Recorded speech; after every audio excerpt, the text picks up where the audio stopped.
News broke today, Jahan Dotson's getting traded to the Philadelphia Eagles, and I'm getting a lot of questions about the Washington Commanders, the passing game, and Dyami Brown. We're going to deep dive this situation, see who you need, who you don't need, look at the passing game, try and do our best educated guess with Jayden Daniels and company. But before we do all this, you need to click that subscribe button right now because we're doing these deep dives every day. Not just prior to the draft, but in season as well. If someone gets traded, we'll do a deep dive on the players around that situation. If a player's popping off on the waiver wire, we'll do a deep dive. We do deep dives every day on top of talking about the players on the waivers, talking about setting your lineups, the matchups, and everything else. Click that subscribe button. Stop missing out. But Jahan Dotson traded to the Eagles. He's going to Philly. Quick fantasy recap on that. I just don't see him being relevant in this situation. A.J. Brown's going to get a large target share. Devonta Smith is going to get a large target share. We're going to get targets to the tight end. We're going to get Saquon Barkley getting targets. He's late to the game in the offense right now. It's probably going to be a mulligan season for him. But Dyami Brown, the other wide receivers for the Washington Commanders, they're about to step up. Let's look at them. But we're getting a lot of questions on Dyami Brown because he was a stellar prospect coming out of college. He was a big-time prospect with good metrics there. Broke out early in college, 2,000-yard seasons. But the average depth of target, because this is going to be a story around him as we project his point totals going forward for fantasy football. But look at this, 18 in 2020, his final year there, 17.6 in 2019, his two most productive seasons. He's getting the deep ball. He was getting targeted downfield. That means splash play machine for fantasy football. That is what that highlights right there, and we're just looking at the college stats. The yak is low because his targets are always deep. He is pushing 20 yards per target almost. He is pushing that, and he got drafted in the third round, 4.5 40. We got speed to burn, good size, but we also know that he hasn't done anything with Washington so far. Only 476 yards in 3 seasons. However, training camp clips every year, he comes up. But when we look at his targets here, they're deep downfield. It is another sign that we got a deep ball dandy right here. 16.9 in 2023. In 2022, 27.3. 2021, 15.5. Deep ball dandy. They push it downfield to him. However, new offensive coordinator, new system, new quarterback. But when we look at Jayden Daniels, the most accurate quarterback in Power 5 conference play when it comes to throwing passes 20 yards or more. The most accurate there. Not the most volume, but the most accurate, pushing it downfield. Completing at a rate at 66.6% on balls 20 plus or more. However, you're throwing it to 2 first-round picks, so you kind of want to chalk that up to that as well.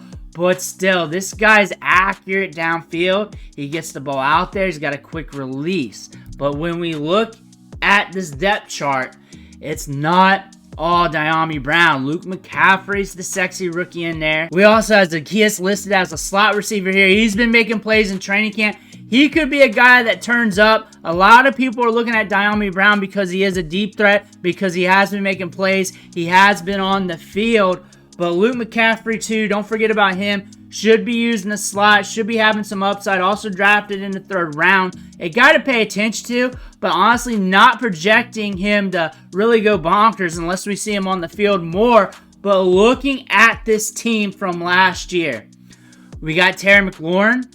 I expect him to get more than a 21% target share. I look for him to push 25%. I look for him to get passes downfield. We also got a lot of vacated targets now. Curtis Samuel and Dotson both gone. Some of those guys are going to get targets. Some of those guys are going to get it. And we have a very ambiguous depth chart here at wide receiver. Dyami Brown's going to get deep targets. He's not going to get all the short targets. He's going to get pushed downfield. And with Terry McLaurin getting a 25% target share, and then also we should see more of the targets go to Zach Ertz and company, the tight ends.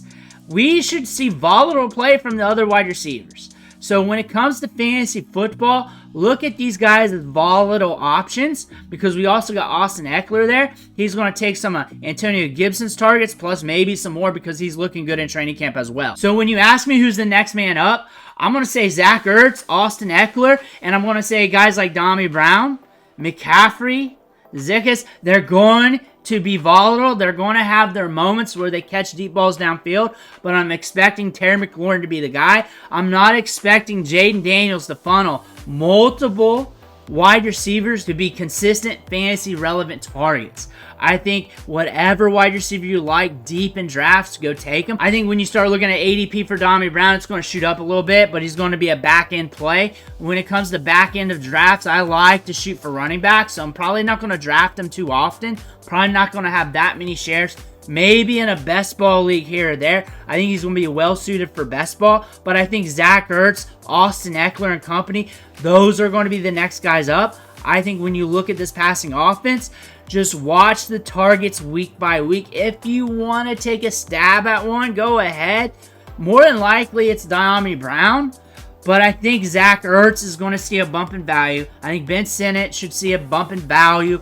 I think Austin Ekeler is going to get some run in the passing game. I think Terry McLaurin is going to push 25% share of the targets. I think he's going to get a lot of volume in this offense. I think he's going to get it pushed downfield to him. I think Terry McLaurin is going to look good. Dyami Brown's ADP is on the rise. People are already drafting him in the back end of underdog drafts. Right now at this moment, at this minute, they're pushing that button.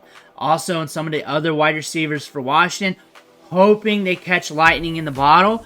And for projections here, I wouldn't draft them if you're not certain on any of these guys. And I probably wouldn't be drafting them in your basic fantasy league. I would be watching them like a hawk week 1, week 2, looking at the route participation rates, looking at the targets, looking at the ADOT. You need him because you think he's the guy or any of the other wide receivers are the guy that's just going to emerge and come out of nowhere, get all the targets, soak up the volume. I know McCaffrey was listed as a slot receiver with the starters earlier per a beat writer, but that might not be true. That might not be true. When it comes to Dyami Brown, I see deep ball city on the other side of Terry McLaurin. Terry McLaurin getting a lot of targets going to the tight end.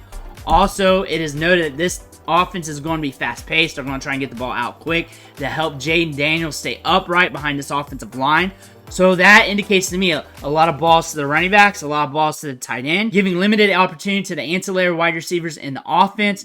So these other wide receivers outside of Terry McLaurin might have their upside capped, but I do expect some volatility going forward. Let me know what you think in the comments below. Make sure to hit that subscribe button on the way out. Thank you for watching. Catch you on the next video.